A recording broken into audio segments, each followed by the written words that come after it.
Apa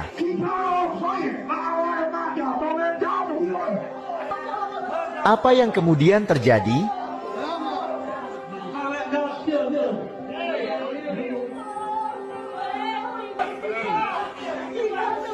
Ternyata ular berbisa itu segera mematuk telinga sang pendeta.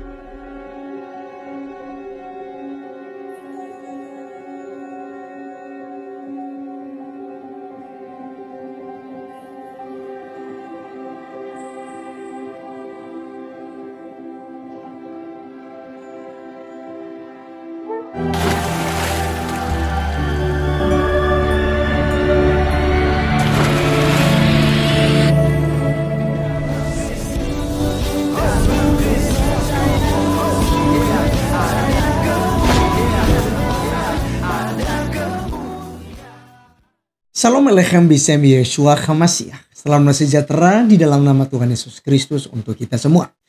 Teman-teman sekalian, pada kesempatan kali ini kita akan membahas mengenai seorang pendeta katanya ya, seorang pengkhotbah. Jadi barangkali juga memang pendeta di luar negeri.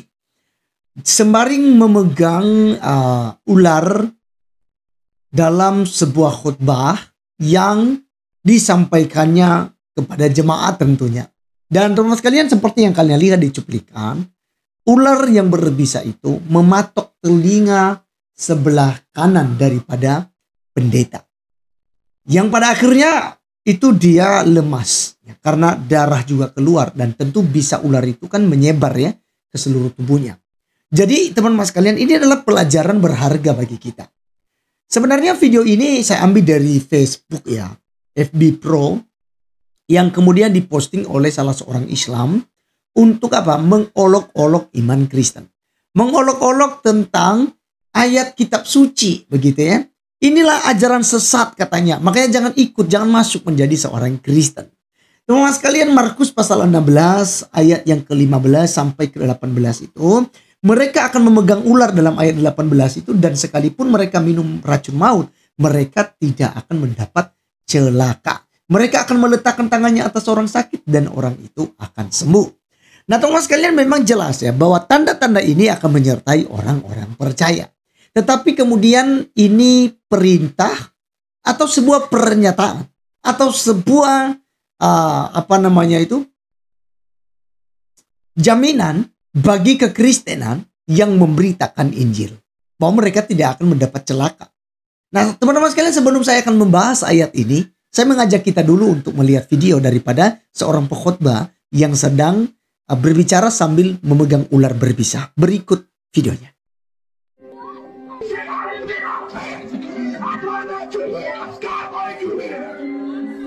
Pendeta ini berkhutbah sambil bernyanyi sembari berkata, "Siapa yang percaya kepada Kristus tidak akan disakiti oleh ular."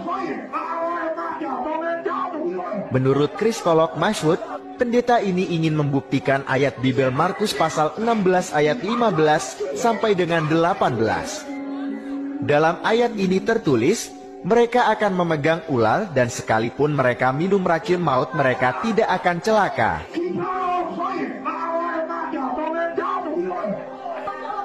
Apa yang kemudian terjadi?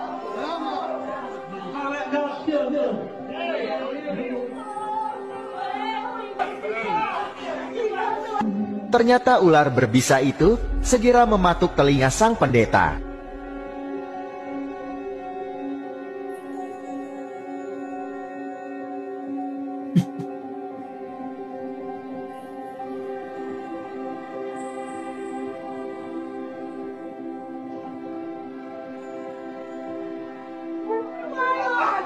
Ia berusaha bertahan.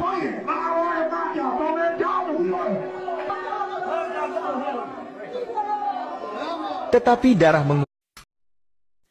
Oke, teman-teman sekalian, itulah yang kita sudah lihat ya dari seorang pendeta yang kemudian berkobar-kobar ya. Sangat semangat ya dalam pemberitaan Injil, dan memang menurut dugaan itu sedang mengkhotbahkan ya. Narasi dalam video tersebut yang diposting oleh Islam sedang membuktikan Markus pasal yang ke-16 ayat yang ke-17 dan 18, di mana dikatakan tanda-tanda ini akan menyertai orang-orang yang percaya. Mereka akan mengusir setan-setan demi namaku. Mereka akan berbicara dalam bahasa-bahasa yang baru bagi mereka. Mereka akan memegang ular dan sekalipun mereka meminum racun maut, mereka tidak akan mendapat celaka. Ya, mereka akan meletakkan tangannya atas orang sakit dan orang sakit itu sembuh. Teman-teman sekalian, ini adalah perintah kepada kekristenan untuk memberitakan Injil. Kalau kita melihat dari ayat 15-nya, lalu berkata kepada mereka, pergilah ke seluruh dunia, beritakanlah Injil kepada segala makhluk. Nah, teman-teman sekalian, pemberitaan Injil itu harus dilakukan. Ya, jadi ini amanat agung. Ini bukan hanya di Markus, tapi ada di Matius, ada di Lukas, ada di Yohanes. Ya, teman-teman sekalian, kalau kita memperhatikan, Tuhan tidak sedang memerintahkan untuk kita menguji Tuhan. Kalau di dalam ayat 17, tanda-tanda ini akan menyertai orang-orang yang percaya. Artinya bahwa ini sebuah pernyataan bahwa tanda-tanda keajaiban itu akan mengikuti orang percaya. Tetapi jangan kemudian Anda menguji Tuhan. Ya kan katanya pegang ular ya berbisa, mereka tidak akan mereka tidak akan celaka. Mereka meminum racun maut lalu Anda minum racun. Bukan seperti itu untuk membuktikan kuasa dan mujizat Tuhan. Artinya jangan uji Tuhan kawan-kawan dengan cara demikian. Jadi ini jelas bahwa sebuah pengajaran yang sesat. Ini pengajaran yang memang tidak sesuai Alkitabiah. Jangan mengajarkan umat kemudian melakukan apa yang dilakukan oleh pendeta ini, yang pada akhirnya akan mendapat celaka. Maksud saya teman-teman sekalian, kita jangan menguji Tuhan seperti yang dilakukan oleh seorang pendeta ini. Karena ini tentu saja salah. Karena ini bukan sebuah perintah. Ya, dan bukan ajang menggunakan ayat ini ya, menggunakan secara salah untuk menguji gitu, untuk menampilkan, oh saya ini laskar Kristus, saya ini percaya Yesus, jadi mau minum racun, digigit dengan ular kobra kayak gitu. Tidak demikian kawan-kawan. Ya memang dikatakan pernyataan Tuhan Yesus dan janji Tuhan Yesus bahwa tanda-tanda ini akan menyertai orang-orang percaya. Tapi ingat, tidak semua orang Kristen, tidak ada pernyataan di sini bahwa semua orang, ya, semua orang. Tetapi ini adalah khusus yang diberikan kepada mereka sesuai karunia masing-masing. Tetapi pertanyaan kita, apakah para hamba-hamba Tuhan sebelumnya atau para rasul sebelumnya pernah melakukan tanda-tanda ini? Jelas saja sudah pernah. Mari kita melihat secara bersama-sama. Ya, yang pertama teman-teman sekalian, itu kita lihat bahwa ada karunia orang yang percaya itu secara berbeda-beda. Di dalam 1 Korintus 12 ayat 7 sampai 11 ya. Di sana dikatakan ada orang ya yang memberi karunia untuk berkata-kata dengan hikmat. Ya, dan kepada yang lain roh yang sama memberikan karunia berkata-kata dengan pengetahuan. Kepada yang seorang roh yang sama memberikan iman, dan kepada yang lain ia memberikan karunia untuk menyembuhkan. Kepada yang seorang roh memberikan kuasa untuk mengadakan mujizat, dan kepada yang lain ia memberikan karunia untuk bernubuat, dan kepada yang lain lagi ia memberikan karunia untuk membedakan bermacam-macam roh. Kepada yang seorang ia memberikan karunia untuk berkata-kata dengan bahasa roh, dan kepada yang lain ia memberikan karunia untuk menafsirkan bahasa roh itu. Nah, jadi teman-teman sekalian, ada rupa-rupa karunia yang diberikan oleh Tuhan kepada orang-orang percaya. Mari kita melihat tentang digigit oleh ular berbisa dan itu tidak mati, tidak merasa sakit, ya, bahkan tidak apa-apa. Kita lihat tentang kehidupan Rasul Paulus dalam Kisah Para Rasul 28 ayat 3 sampai 5. Saya bacakan. Ketika Paulus memungut seberkas ranting-ranting dan meletakkannya di atas api, keluarlah seekor ular beludak karena panasnya api itu lalu menggigit tangannya. Ketika orang-orang itu melihat ular itu terpaut pada tangan Paulus, mereka berkata seorang kepada yang lain, orang ini sudah pasti seorang pembunuh. Sebab meskipun ia telah luput dari laut, ia tidak dibiarkan hidup oleh Dewi Keadilan. Ya, tetapi Paulus mengibaskan ular itu ke dalam api dan ia sama sekali tidak menderita sesuatu. Jadi jelas sudah dialami oleh Rasul Paulus terkait tentang ya memegang ular. Ya. Kedua, berbicara dalam bahasa baru. Ini kita bisa melihat dalam Kisah Para Rasul 2 ayat yang keempat misalnya kawan-kawan. Maka penuhlah mereka dengan Roh Kudus, lalu mereka mulai berkata-kata dalam bahasa-bahasa lain seperti yang diberikan oleh Roh itu kepada mereka untuk mengatakannya.